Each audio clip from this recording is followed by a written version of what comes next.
I would say she's a fan of the show, now a friend of the show. Absolutely. Yes. Much more than a pretty face. She can throw them hands. A world champion. IBF. Won the IBF Bantamweight Championship back in March. Welcome to the Porterweight Podcast. The blonde bomber, Ebanie Bridges. And she'll beat your wife's ass. Oh, dang. Oh.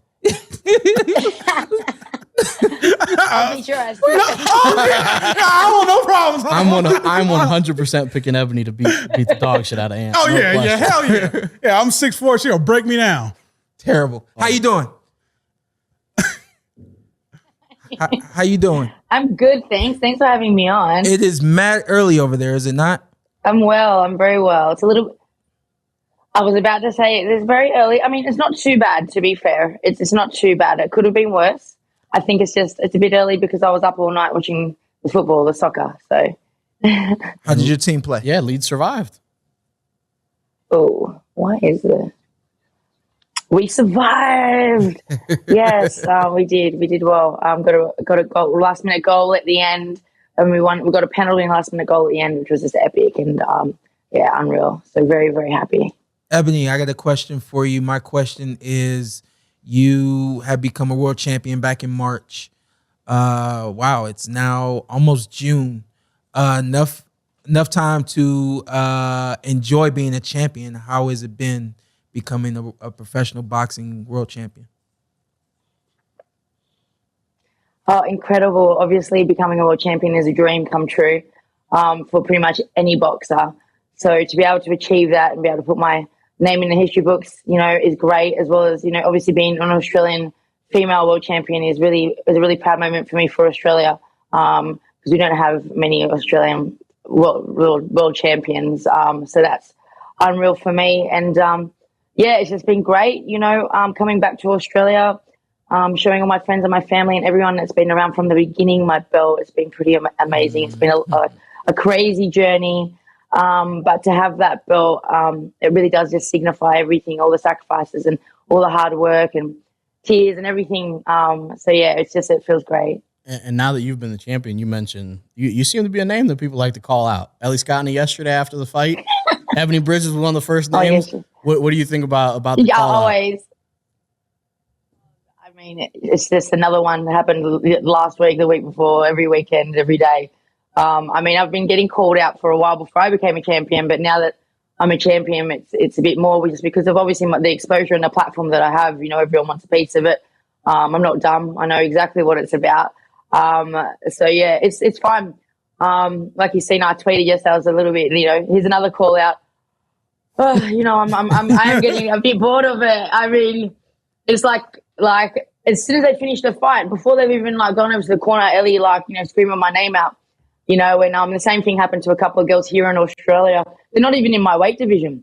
And I'm just like, okay, well, you do realize I'm firstly a bantamweight and I want to unify. So it's like, you can call me out as much as you want, but you got to come down to bantam or you got to come up to bantam because, the only people that are really calling me out that I'm not laughing about, but not that I'm just like, whatever, mate, is obviously the champions of the division, Dinah Thorslin and Jamie Mitchell, So anyone that's not in my division, I've had featherweights want to fight me. Well, Ebanie, what are they calling you out because they're underestimating you, or do you feel that people look at you and feel like you don't have what it takes to beat them, and they think that you're an easy win? Oh, it's a bit of everything, to be honest. I think, I don't know why people, you know what it's like, Shawn. People always estimate you, no matter how good you do.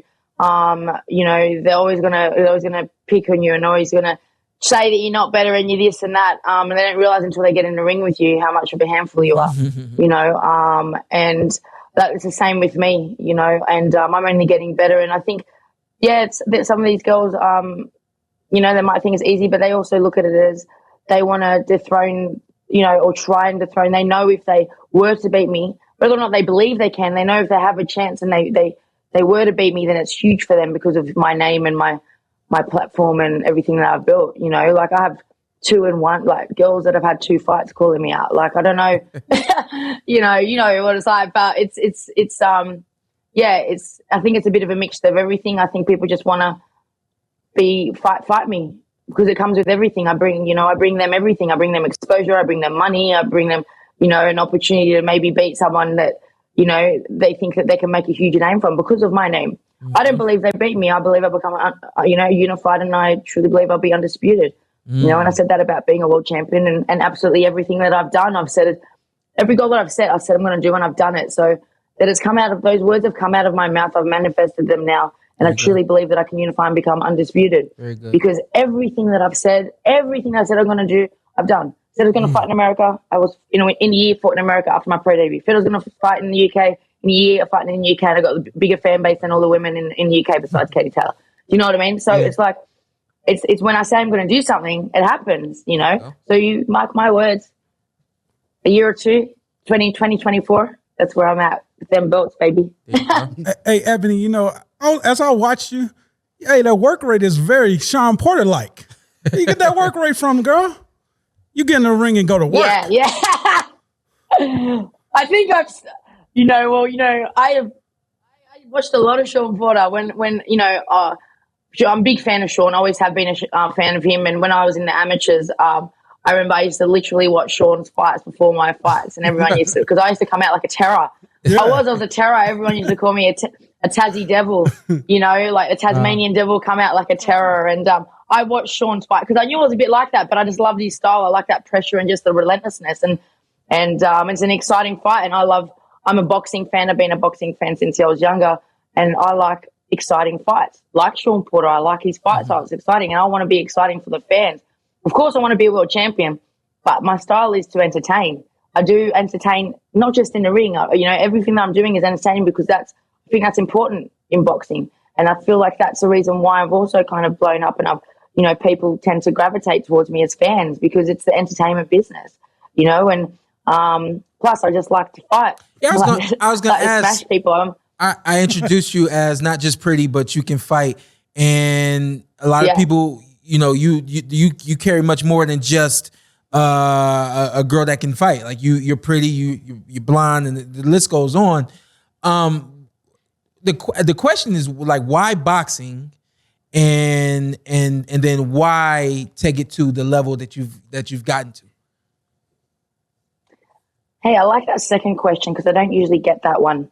That's nice. So, but why boxing? I mean, to be honest, like the honest truth is, I just love fighting. I just like beating on people. Like that's the honest truth. Like I just like punching people. Like I really do, and that's where it came from. I did start martial arts when I was younger, so I've always been around combat sports since I was 5 years old. I did karate for 8 years, and then all through I got my black belt, and then all through my teens I did kickboxing and Muay Thai training, and then obviously fighting on the street and all this kind of stuff. And then I had to kind of pull my head in and kind of change my path and direction. So I did some bodybuilding, all through my 20s, and then it was just like after I achieved everything in my bodybuilding, it was like, what do I want to do? I want to do something that I love. And boxing, I'm a big fan of boxing. I was a fan of everything, boxing, kickboxing, all of that. And then I was like, what? Women's boxing's, you might not know this, but women's boxing was illegal in Australia until 2008. I mean, combat sports. So women couldn't fight in Australia until 2008 in most states. There was one state that had a bit of an exception with modified rules. So it was kind of not like I can't really fight. So that's why I went down a different path. But then I was allowed to fight again. Not allowed again, sorry. Women were allowed to fight. And I was like, well, hey, I love fighting. And, I've been, it's something that I'm really passionate about. And, why not fight and make money and do what I want to do? And I suppose I was never really interested in amateur boxing. I never watched amateur boxing. I was always a pro boxing fan. But I just knew that you had to do that. Not knew, I just was kind of, I don't know, smart enough, or thought, I need to practice. I can't just go straight into boxing, into pro boxing. It is a dangerous sport. So that's why I did just 2 years of my amateurs. And I just wanted to knock people out, man. I wanted to just, hurt people. That's really what it was, and that's why I wanted the headgear off and the small gloves but as it's come on through my career, I think it's now just about challenging myself, and I just want to keep challenging myself, and I'm unfortunately one of those people that are never satisfied for long. So I'll tick a goal off, and then I'm like, okay, now what? Okay, what's next? Like it's not a long satisfaction, So, having my pro debut, great. Yes, having my first fight in America, great. Having my first fight in the UK, great tick. And then it's just like, okay, now what? World champion, great. Next day, okay, now what? So now I'm like, okay, well, now I've got a belt because that's not enough. So it's like, I might as well just set myself and say, I'm going to go undisputed, because I know as much as it's going to be amazing and it's world champion and it's special, and it's even with the being unified, but I just know me, and I just know that I'll just want to keep going until I can't. So. And you mentioned everyone calling you out. This is your chance on the Porterweight podcast. Call somebody out. Who if you could pick your next couple fights, who you just going straight for the champions, and do you have a preference between them? Yeah, no, I don't have a preference at all. And I've never really called anyone out. I'm not fussed. I just think I beat them all, to be honest. It doesn't matter what order they come in, I'll beat them all, and I believe I take all their belts. So whatever makes sense at the time, and whatever my team choose, because I literally will fight anyone. Like, I don't care. Obviously I would like to have the rematch with my mate Shani, but to be fair, I don't want to give her that opportunity straight away or anything, because she's a I'm not going to say it on an American TV, but she's a C. All right, and wow. and I don't. Thank you. Because we have kids and that I watch don't. this, And so. No, you're welcome. But I'm Australian. I'm thoughtful, but I don't know how else to explain it. Like, that's just the word for her. Anyway, so I would like to have that fight eventually, but I'm not going to go, hey, here's my belt. All right, Shannon, you wouldn't give me the fight when we wanted the rematch because it was a controversial win. But now I'm going to go, hey, here, let's have a shot and give her a payday and give her that. You know what it's like. I mean, I got to make people work for it. They don't know what it's like. Yeah. When do we look to see you back in the ring? Yeah, you know what it's like, Sean. When do we look to see you back in the ring? I'm hoping summer. I head over to the UK in just under 2 weeks. I'm relocating over there because just these trips back and forth to Australia is just slows my momentum, and I over there in the gym and keep moving, So I'm moving over there, and we're hoping to aim for August. Hey, Ebanie, when we going to get I have hinted. Yeah. When we going to get Ebanie back in the States? Oh, yeah, I was just about to say that. So I have hinted and told Eddie that I would like to fight in the States. Okay. I said that I would be happy to fight in the States, yeah. I might have nudge, nudge, wink, wink, but get me on the Canelo card. Okay. But I don't know how good my persuasion is or how willing he is to do that for me, but I would love to obviously fight in America.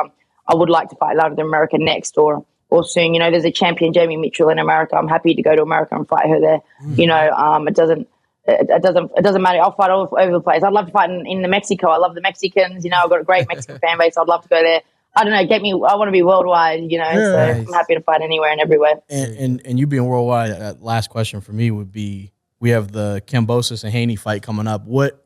Not breaking down the fight specifically, but what is that atmosphere going to be like there? Obviously, being Australian, what is it going to be crazy? Tell us the atmosphere and then break down the fight really quick. Yeah. Okay. The atmosphere, I think it's going to be pretty incredible because we haven't, obviously the last fight we had here that was like that would have been the Horn fight, Manny Pacquiao versus Jeff Horn, and that was pretty epic.